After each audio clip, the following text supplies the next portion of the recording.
So one of the top New Year's resolutions this year is to read more, but there's a lot of books out there and we can kind of get lost in those options. So I've got Vanessa here from Vanessa Nicole from Fire Books. She's the owner and she's got a list of the top 4 in her mind. So thanks for hanging out with us. Oh, thanks for having me. What is going to entertain us this year?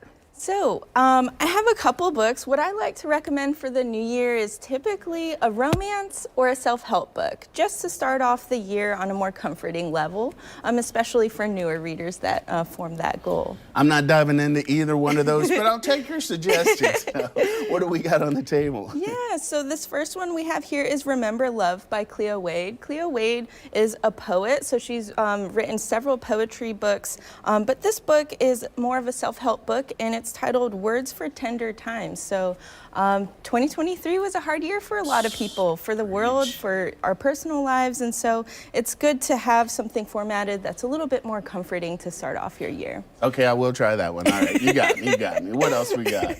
The next one I have is Courting Samira. It is a rom-com fiction centered on Samira, and basically she is caught up in a love triangle between a childhood best friend and a new love interest, and it takes place in Australia, so it's kind of fun seeing just different cultures kind of layered on top of that as well, so it's fun. So I can just imagine the accents as I'm reading in my head, that kind of thing. Good. And that actually sounds very interesting, that whole that love triangle, because it's like, oh, this love I've had forever, and he's into me, but I don't want to lose that friendship. And makes for a good story.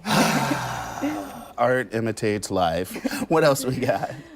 This one is called Break the Cycle, a guide to healing intergenerational trauma. So pretty much it is a self-help book centered on just healing from traumas from a family lineage, because that can get passed down from generation to generation. And how do we, in this generation, break that cycle and heal for ourselves and the next generation? So incredible book, and if you need a change in your family dynamics or your relationships, that's a great one to start off with. So I envision that being giving you some tools so the next family dinner or get together, maybe it won't end with, food fights or anything like that. So, okay, you might have me on that one too. So we're 2 of 3. We're 2 of 3. And actually the rom-com, I am kind of intrigued. And now our final book has a tie to Jacksonville. Yes, absolutely. So our final book is Pucking Around by Emily Rath. Emily Rath is a local author here in Jacksonville, and Pucking Around is a sports romance that takes place here in Jacksonville. So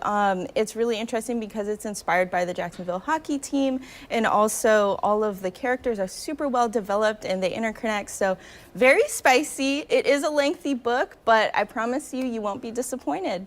See, I said I'm not into rom-coms and self-help books, but you've got me intrigued on all of these. So, and you say what's great about these, I mean, besides getting a new vibe for the new year, but reading for entertainment, just a way to kind of get away. And I do like to read, so all right, you couldn't just converted. Hey, converted. Come over to Fire Books. We got you. Well played, Vanessa. Well played. Now, if you want to connect with Vanessa, where can they find you?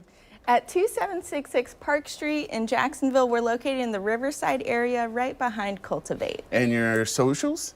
Yes, we are on Instagram, instagram.com/FemFireBooks. About it all day. Now, thanks again for these suggestions and hanging out with us. When we come back, we'll have some New Year deals and steals, so get ready to shop.